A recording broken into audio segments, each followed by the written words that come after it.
میرا نام شہباز مسیح ہے اور میں کرسچین مذہب سے میرا تعلق ہے، اور میں نے دوسری کی کتاب میں پڑھا ہے اور یہ حدیث بھی موجود ہے۔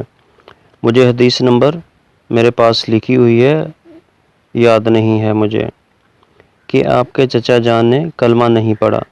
نبی پاک صلی اللہ علیہ وسلم نے آپ کے چچا جان سے کہا جب وہ مرنے لگے تھے کہ آپ میرے کان میں کلمہ پڑھ لیں تو آپ جنت میں چلے جائیں گے، اگر آپ کلمہ نہیں پڑھیں گے تو آپ جہنم میں جائیں گے۔ میرا آپ سے یہ سوال ہے کہ کیا آپ کا سارا خاندان، نبی پاک کے والدین، نبی پاک جب پیدا ہونے والے تھے تو چند ماہ پہلے آپ کے والد فوت ہو گئے تھے، اور 6 سال بعد آپ کی والدہ، 40 سال بعد آپ کو نبوت ملی ہے۔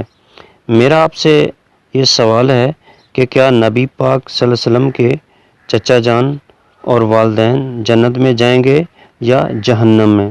ڈاکٹر ذاکر نائک صاحب جواب دینے کے لیے بولے۔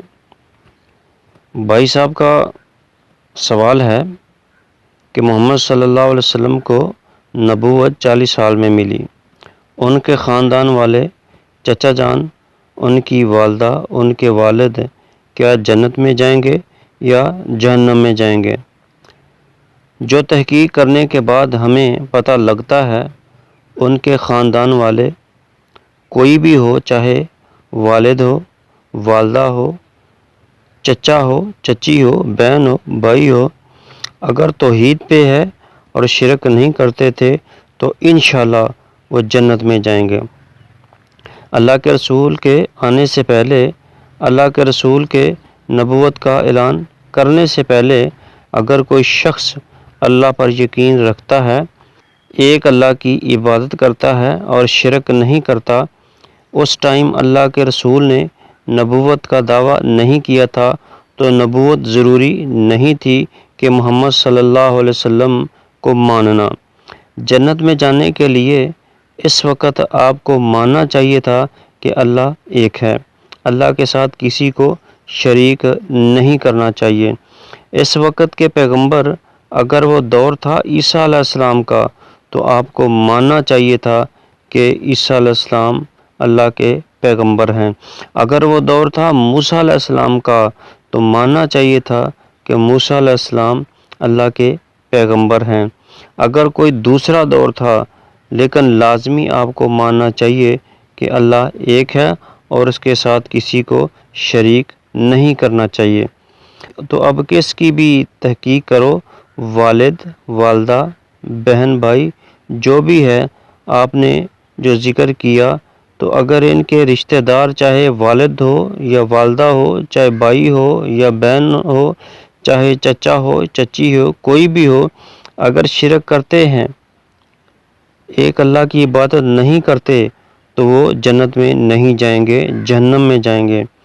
آپ نے جو کہا، ایک حدیث کا ذکر کیا، آپ کو حوالہ نہیں پتہ تھا کہ ان کے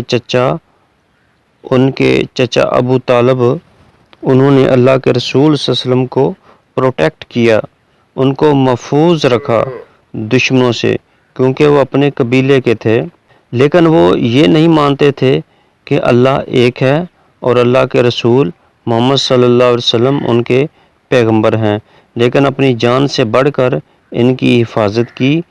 اسی لیے اللہ کے رسول صلی اللہ علیہ وسلم چاہتے تھے کہ ان کے چچا اسلام قبول کریں، لیکن انہوں نے قبول نہیں کیا۔ آپ کا کہنا ہے کیا وہ جنت میں جائیں گے؟ نہیں، کیونکہ انہوں نے اسلام قبول نہیں کیا۔ اللہ کے رسول اپنی رسالت کا اعلان کر چکے تھے، اس نے ان کی حفاظت کی، ان کی مدد کی، اپنی جان سے بڑھ کر کی، لیکن کیونکہ انہوں نے ایک اللہ اور اللہ کے رسول کو یہ نہیں مانا کہ وہ اللہ کے رسول تھے، اسی لیے وہ جنت میں نہیں جائیں گے۔